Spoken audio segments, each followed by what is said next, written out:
Hey there, welcome to everyone in cyberspace. I am Dr. Danielle Plummer, a pharmacist, and with my hands in many pots, and a super exciting guest today on this Sunday. I'm streaming live from Las Vegas. My guest today is Mona Qureshi-Hart. She's the principal of Mona Hart LLC, a boutique national legal placement consulting firm based in Boulder County, Colorado.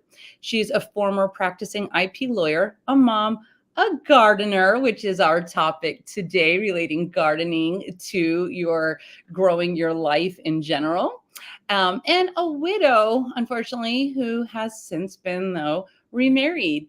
Though the years after her first husband, Brian, died, through the years, Mona began to recognize that the garden is an allegory for her life and a way to look at growth through change, adversity, and things out of her control.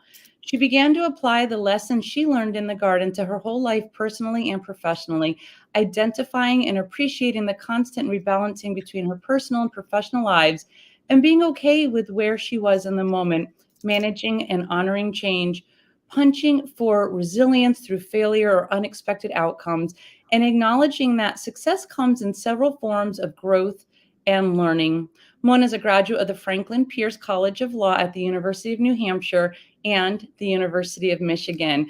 I'll have in the notes, or if you're joining us live on LinkedIn, where to connect with her. She's also on Instagram and TikTok, and you can find her at Legal Search Mona, and on Facebook. So Mona, I am just absolutely overjoyed, to have you on this, to do this with me today, because I have known you since you were a law student. I I will call you one of my best girlfriends, of course, here. We've been through so much in life. I knew Brian, right? You were all in law school together. My now ex-husband, who's my good dear friend, and I can say that kindly about him.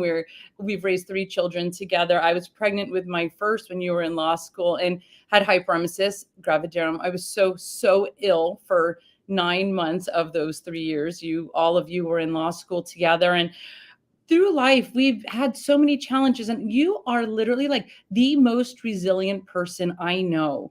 No matter what challenge, even losing Brian, you were able to go, okay, what can I do about this? Like this is you can't get more difficult in life than losing a spouse. Somebody thought you were going to grow old with. You have 3 children with. We both have 3 children, and I watched you then lose Brian, and as a single mom, regain your legal career, and through all of this thrive. I know nothing about gardening, but I love the analogy. So I haven't tried really to garden, and maybe it's time. How does gardening relate to what else is going on in our lives? So we can step back a second. Tell me a little bit if I miss anything about yourself you want to share, and then we can get into the topic for today. Yeah, well, first of all, feeling is mutual, Danielle. I mean, I have enjoyed growing and changing with you. This kind of goes with that garden allegory also, but growing and changing with you through our different life seasons and our respective careers and our personal lives as things have changed and we've been dealt with curveballs that we didn't expect. And so one of the reasons actually, and it was really funny because I think for much of my life, I had felt this way, but I don't think it was until after Brian had died that I was able to really fully articulate exactly what I was seeing and how it pertained to me individually, and how, as a lesson in life, and in changes and in growing, gardening was. So I started, I don't know, when I was very, very little, gardening with my mom, who got it from her mother, who got it from her mother, and father. Like they were all my mother's family were all farmers, and my great grandmother and great grandfather had a small farm in southwestern Michigan, and we would spend our summer vacations, a good portion of them, and a good portion of like our falls there helping out in the garden. My uncles and my aunts and my cousins, we would all gather and just get together as a family during harvest season, and we would do everything from cutting vegetables to canning. I mean, it was just one of the most wonderful things. But in terms of watching, from that point in time, fast forward, another 30, 40 years, so 40 years.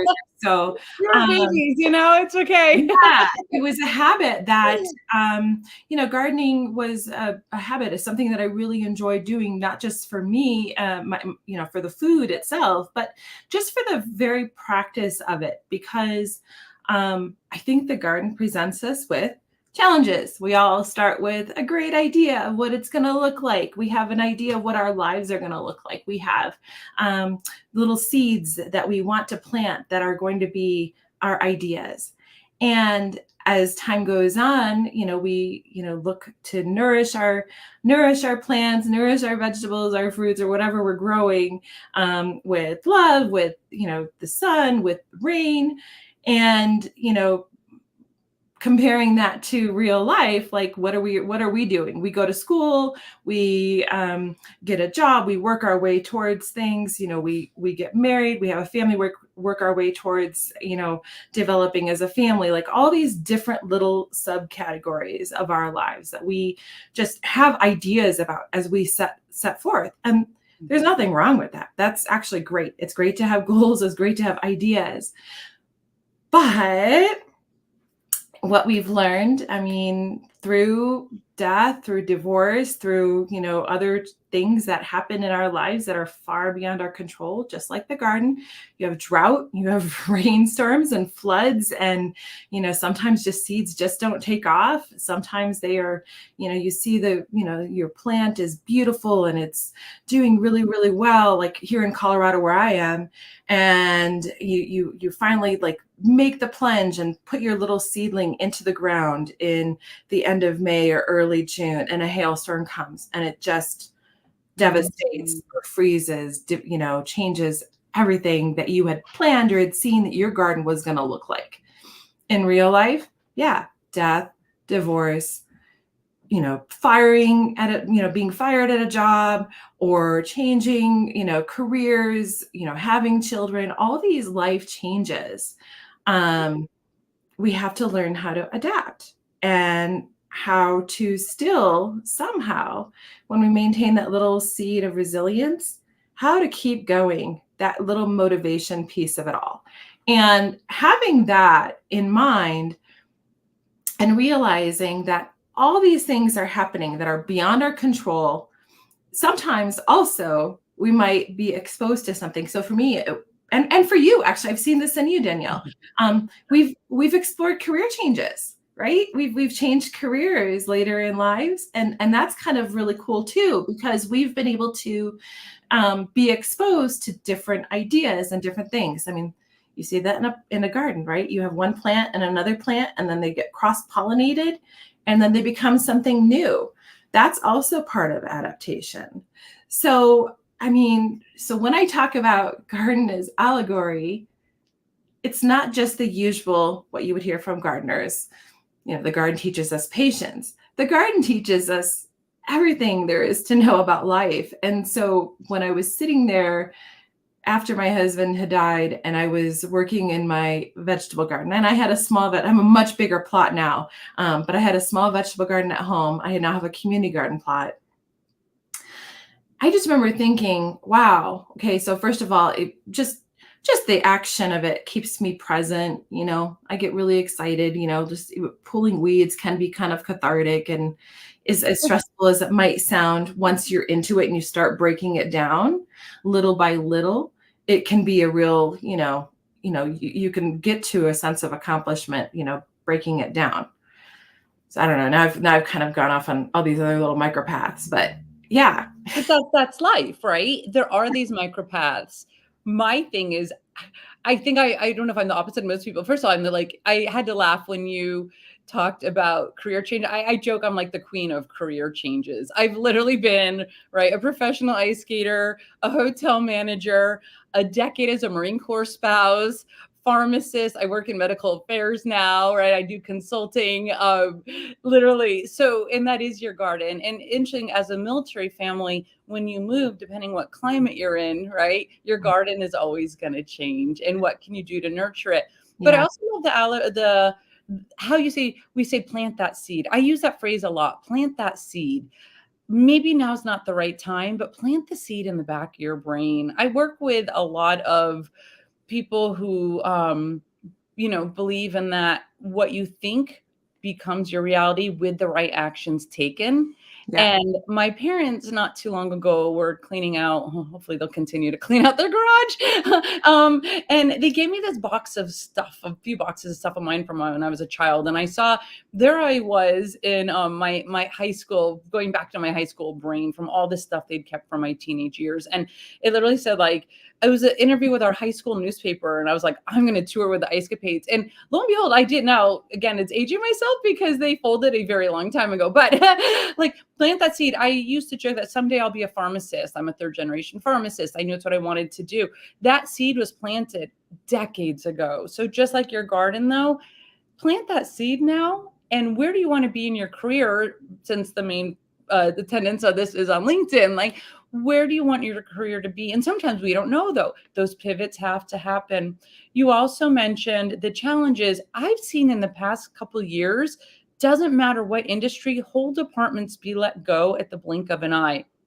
It could be engineering, it could be finance, it could be medical, healthcare, right? I've seen people who thought they were very secure in their job suddenly not have a job a week later. Good companies will give you some type of severance pay or help you find a new role, but not all of them do that, right? And having that garden full, right, with many different seeds growing or types of plants, I guess, would be the way to think about it in a business world. So my call to action for anybody watching this is think about, what seeds do you want to plant? Where do you want your garden to grow? Exactly. I agree 100%. And, we've definitely seen that in the legal industry too. There's been a couple of pretty significant layoffs in recent years, actually in the last year and a half or so. We've seen, I mean, there was actually a massive hiring spree that took place in 2021. And I think that there's been some recalibration of what the needs are by different firms. And yeah, so as I was talking about the, breaking up all the parts of your garden. So that's another way to look at it too. So, you have different areas of your life. You have your professional, your career. You might even have like a side hustle or a side aspiration that you want to pursue. You have your family and your friends and,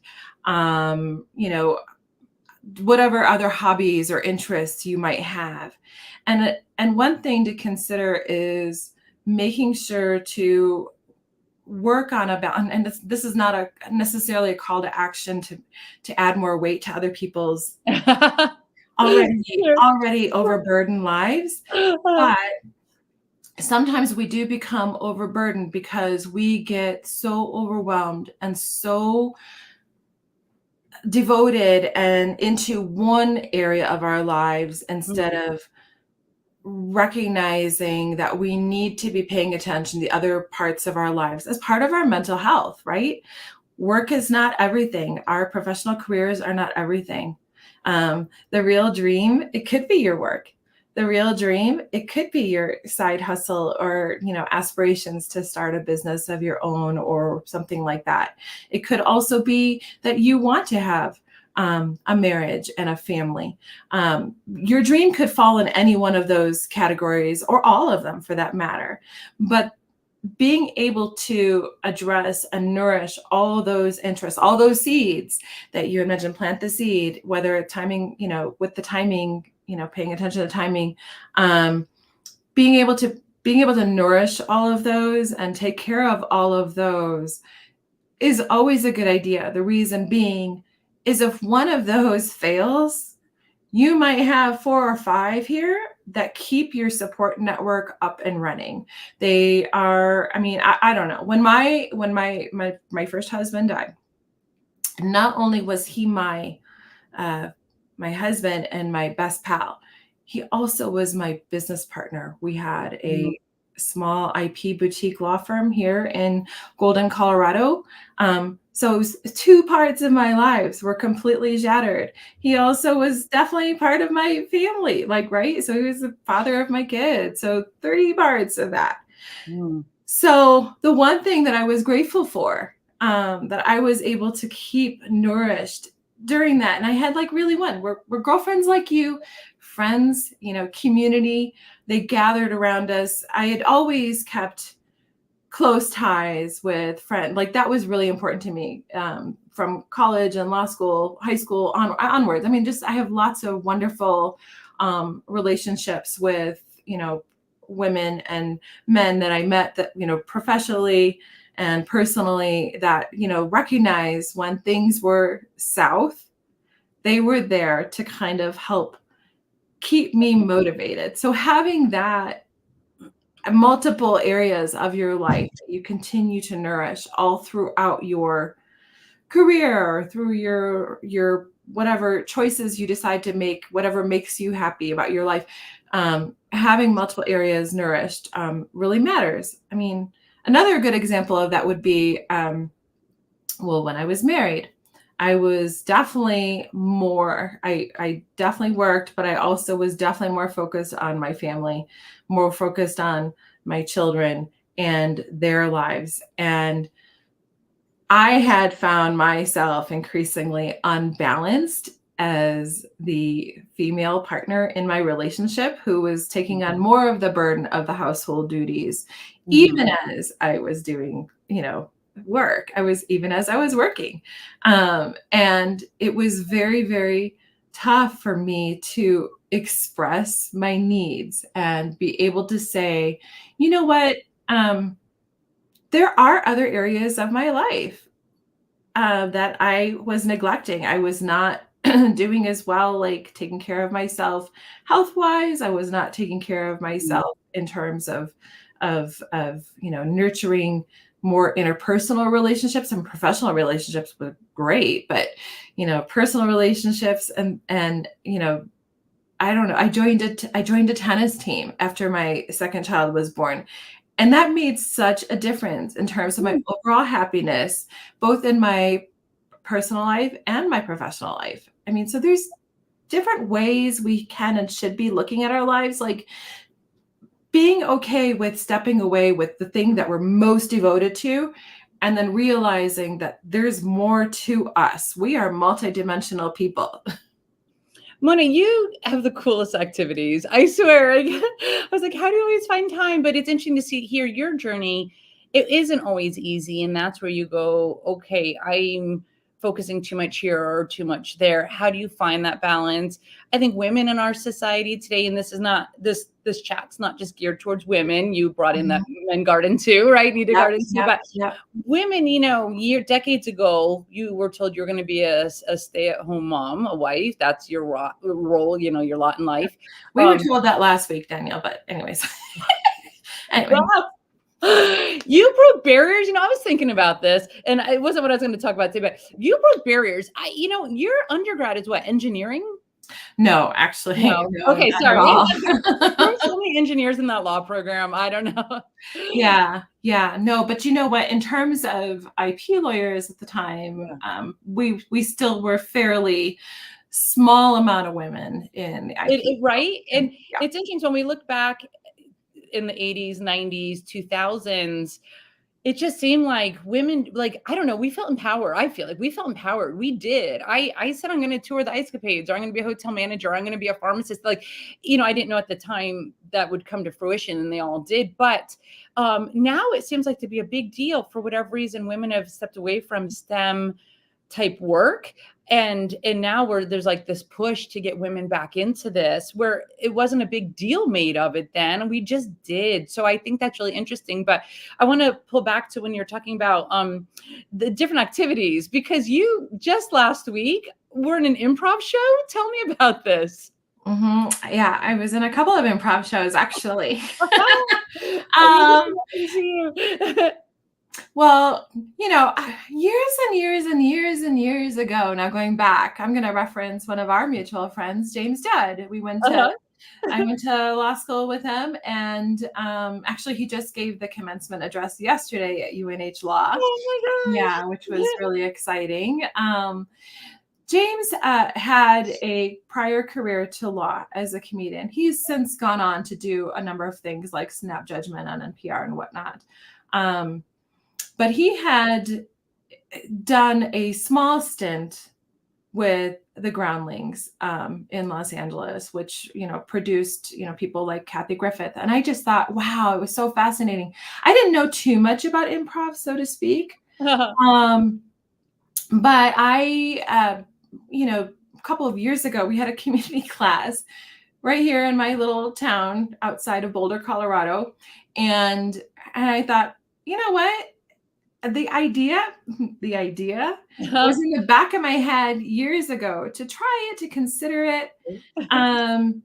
I also had been working on, at that point in time, I'm working on a series of short stories about widowhood and coming through grief and shepherding my children through it. One thing that I figured improv might teach me is paying attention to body language and to dialogue. So as I put words down onto paper, I would better be able to articulate what it was I was trying to create in a particular scene. And being able to try improv locally in a tiny little class here in my tiny little town was such an interesting little foray, because honestly, I had a little bit of curiosity and a lot of imposter syndrome, where I was thinking, okay, they had classes in Denver, there was classes in Boulder, and I just didn't feel like I was going to be able to even just join the class, the 101, with everybody else who was just starting out just like me. It just felt so intimidating. Wow. And I was able to take this community class, progress onwards into a couple of classes in Denver and Boulder, and have since joined a few teams. I've done a bunch of shows the last year, and it's so much fun, Danielle, because what improv, maybe this is a topic for another day, what improv teaches us as business. Definitely. What improv teaches us is a little bit of listening and a lot of paying attention of what is going on around us, and paying attention to the details, the physical, facial expressions, body, whatever your physical behavior is looking like in the moment, in addition to dialogue as well. So I've had so much fun with it. I joined, a couple of classes, went on to join on a couple of teams, and yeah, it's a really fun activity, and it's a great community. Most of us are professionals that do other things that have found this part of our garden that we want to try to nurture also. So, yeah. And it's so important. I love that you're talking about body language. All this can help you in any aspect of your life, your personal and professional relationships as well. I recently, my children watched from the early 2000s, the series Psych. I don't know if you ever watched this. I do remember it being on, but I didn't watch it. Oh, if you ever get a chance, go watch an episode. So the premise, long story short, it was from a couple decades ago, but this guy, his dad was a policeman, and he just, as he was growing up, was very just trained to how many people in the room have a hat on, or how many, what did you to look for those cues that you're talking about with improv. And he convinces this police department in a 20 something that he's a psychic, but he's really just tied into those cues on reading people and stuff, what's around you, what's in the room, reading personalities because of how things are laid out. And it's interesting. Improv, I think, might be a way to gain some of those skills. Yeah, I think emotional intelligence. Empathy. One of the other big, again, so now we've moved on to this other course of conversation. One of the other big premises of improv is the phrase "yes and." And in improv, there is, though improv itself starts with an I, there is no I in improv. It is all about a team.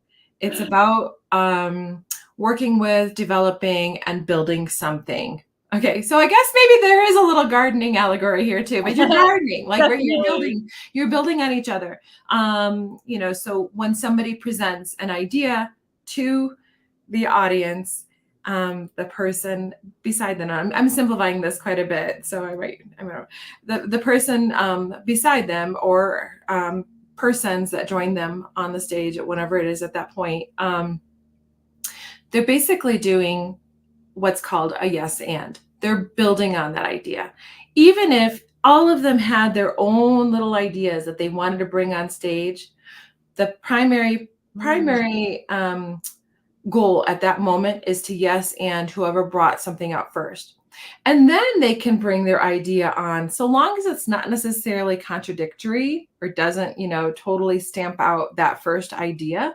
It's all about building on that. Then the next person builds on that. Then the next person builds on that. So from a team building standpoint, from a development standpoint, from a creation standpoint, yeah, it's a really cool exercise that broadly applies to business as well as our personal interpersonal lives as well. So, yeah.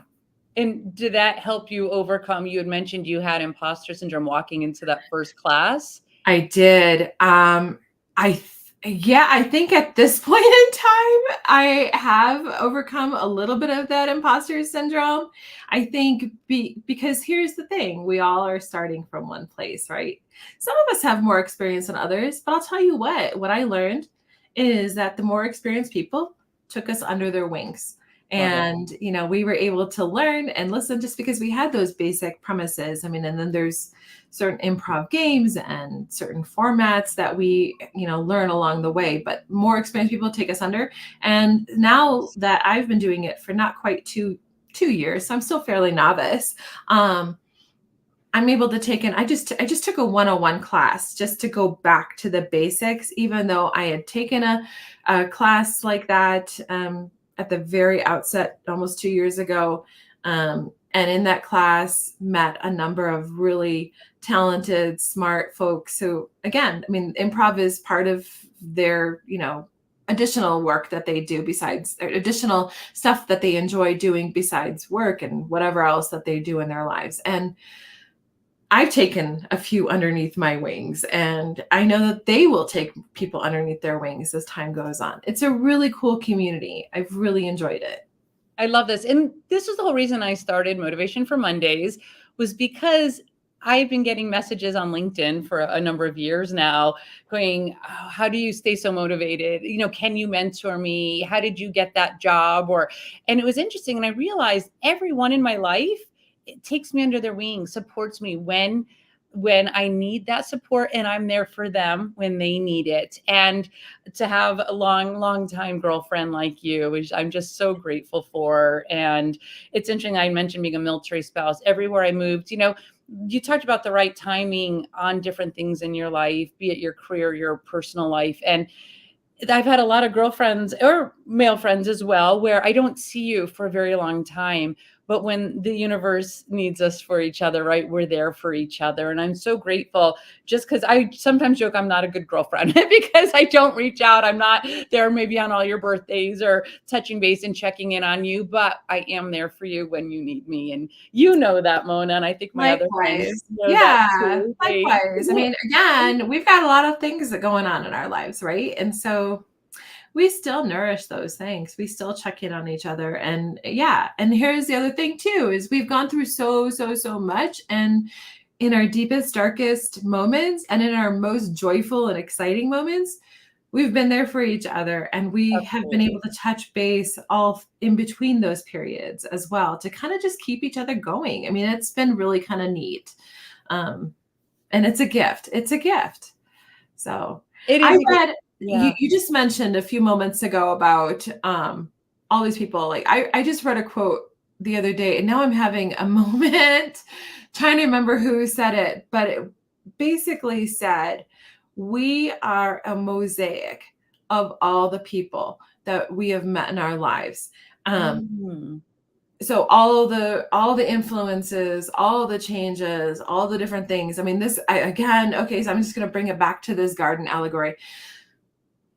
we are a product of everything that we are exposed to, how we adapt, how we change, how we develop, how we connect with people, how we go out of our way to try new things. There are people along the way that get us there, that motivate us, that excite us, finding those mentors, identifying them. I think that being able to take the time to pause and reevaluate every so often is also a good thing as well. So life is, Absolutely. it seems like it's so fast and things are happening all at once.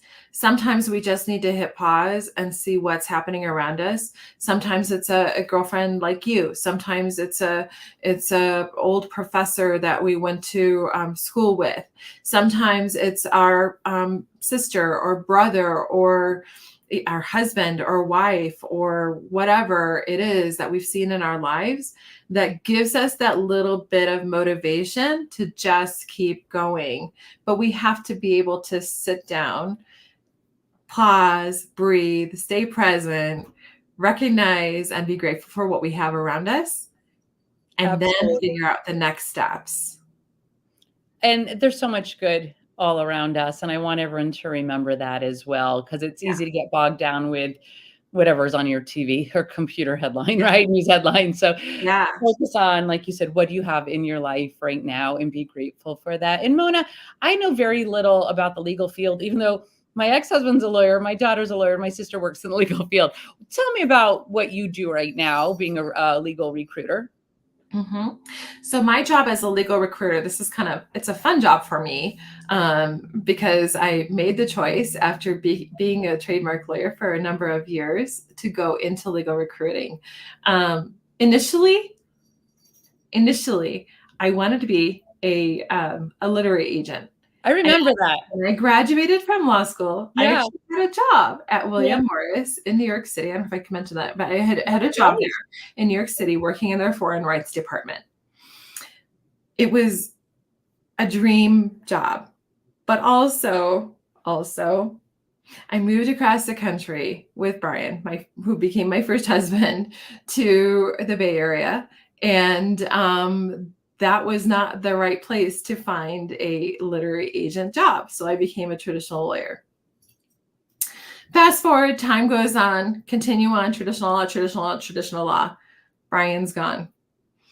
I try to find a person to come in, be a patent attorney. Brian was a patent lawyer. I was a trademark lawyer. So we had a full service IP boutique, try to bring in a patent lawyer that would be able to fill his shoes, and could not find one that quite had that sales persona and stamina that Brian had, because we had a really fun song and dance that we would do. And it was really fun to work with him and create opportunities and solutions for our clients.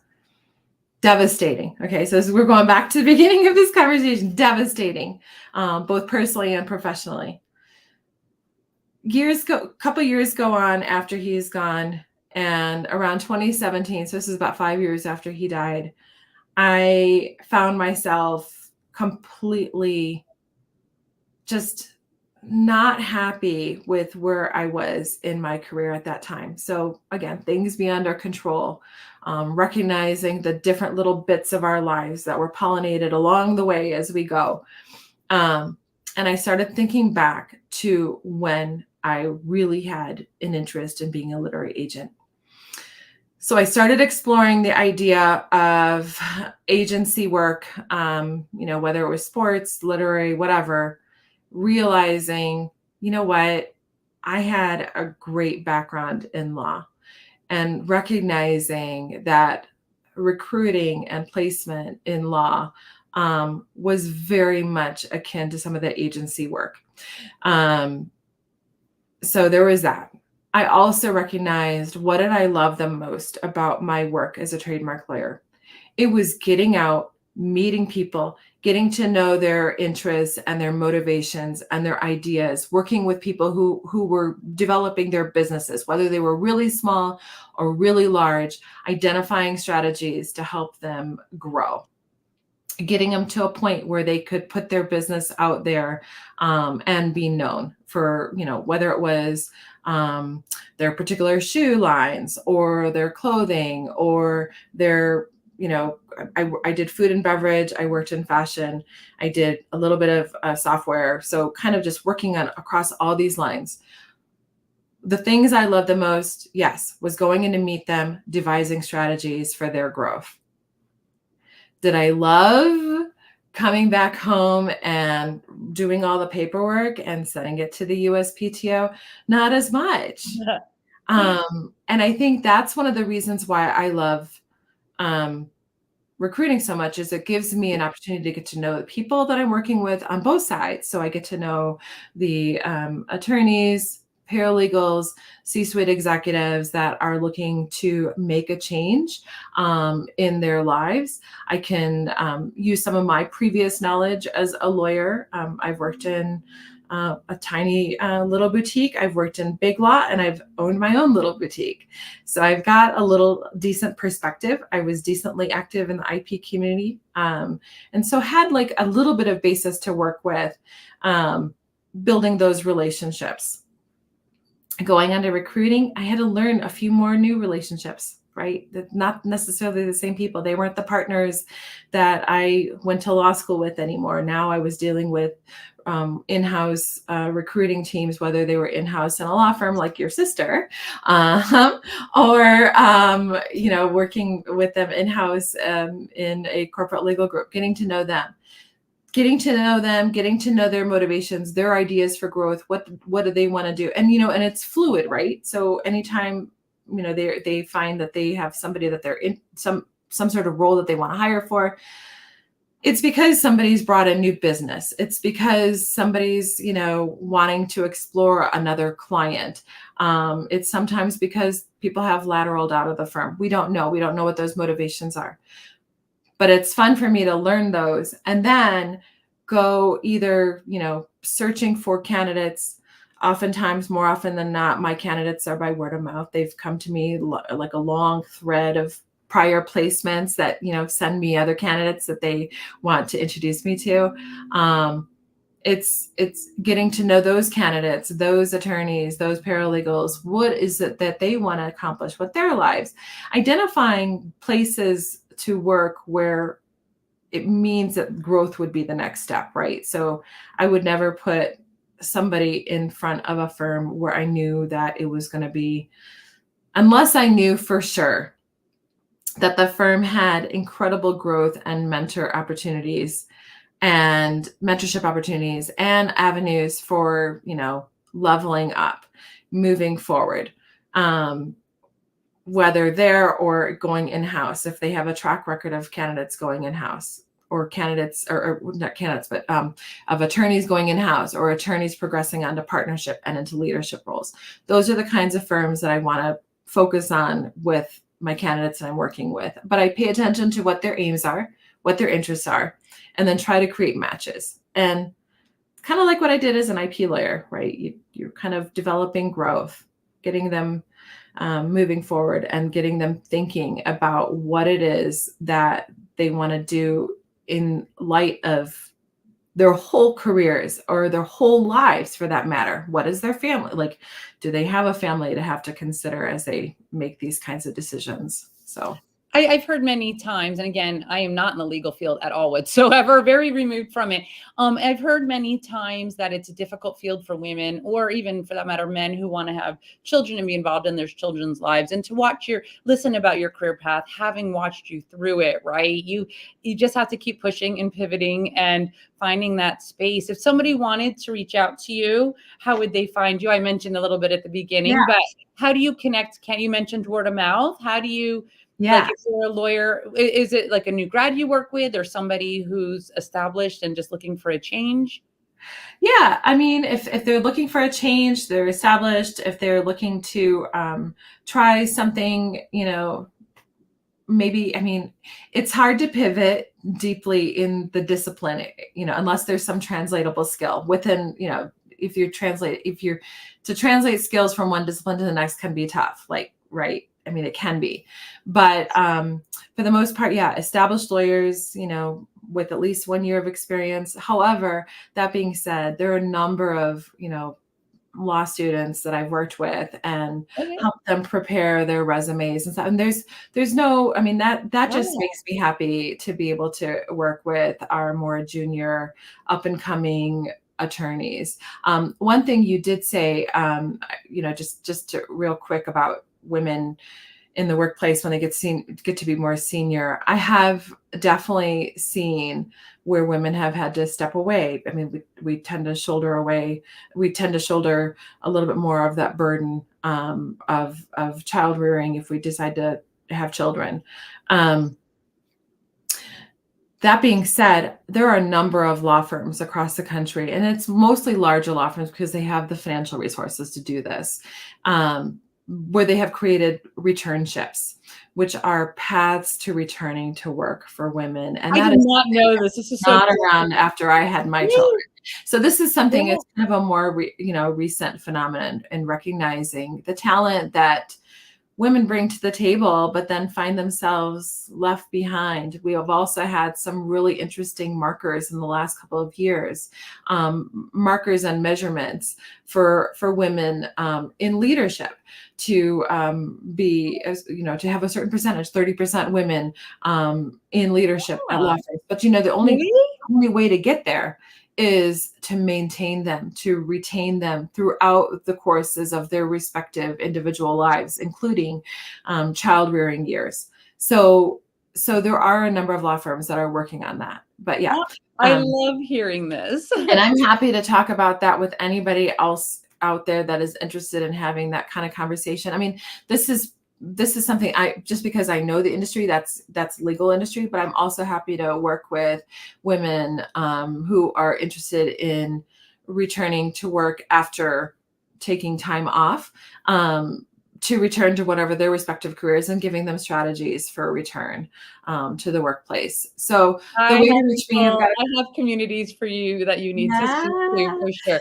Absolutely. And that's, yeah, me, like one of the, I stepped away from the workforce for a decade and getting back into that, I started over with a new degrees, a new education, right? To yeah. get to where I am now. And it was where I planted that seed when I was a little girl. So I'm laughing that you have plants behind you. I clearly do not. Maybe it's time to start gardening. Yeah. And when I get off this call, I'm going to weed my yard because I'm probably going to get another hate letter from my HOA. Oh, one bit at a time, though. Just break it up into small pieces. Rome wasn't built in a day. Your yard wasn't, all those weeds didn't appear in a day. So give yourself a couple days to break it up, a little bit at a time, little sections. It becomes a little less overwhelming. But yeah, to be able to reach me, I can be reached on LinkedIn. Feel free to reach out there, make a connect, DM me, whatever. I also have Instagram, kind of fairly newish to TikTok. Both of those are Legal Search Mona. I also have a Facebook page for Mona Hart LLC, which is my company name as well. So please feel free to reach out in any of those outlets. Mona, thank you so much for coming on, telling your story. I've just, like I said back in the beginning, watched you through ups and downs, and through each one of these moments in life, you just always come out shining. And I always say, how do you stay so positive? You've been such a role model to me, and I appreciate you, everything you've done, and all the light you bring to the world. And keep doing that improv. And maybe someday I'll get the courage to take an improv class as You well. should. You should highly encourage it. I think you would enjoy it and love it. And I thank will you, give it a Danielle, for try. having me. Likewise, also a role model, not just for me, but for so many people. Just Thank for so you. many reasons, you bring a lot to our space as professionals. Yeah. Anything is possible. That's my right. Yeah. People said, "What do you?" When I said I'm going back to school, they go, back in 2008, I said I'm going to graduate 2016. They looked at me like I had two heads. But you know what? It's 2024, and I have a career You I had absolutely. children that were graduating at the same time. Yeah, I did. I did. You know It was what's amazing. interesting? When we think about it, my mom got her master's when I got my bachelor's, and I hadn't really thought about that. Hers was in education. We graduated from the same year from UNLV a long time ago. And then you're right, I got my doctor of pharmacy when my oldest was graduating high school. So it's not easy, but with support, grow your garden, it's possible. A very Absolutely. good one. Well, enjoy your rest of your Sunday, and everyone, please stay motivated for Monday. And when you hit those little glitches in life, take a look at your garden and see where you need to grow next. Thank you, Mona. Thank you. Bye Bye. bye.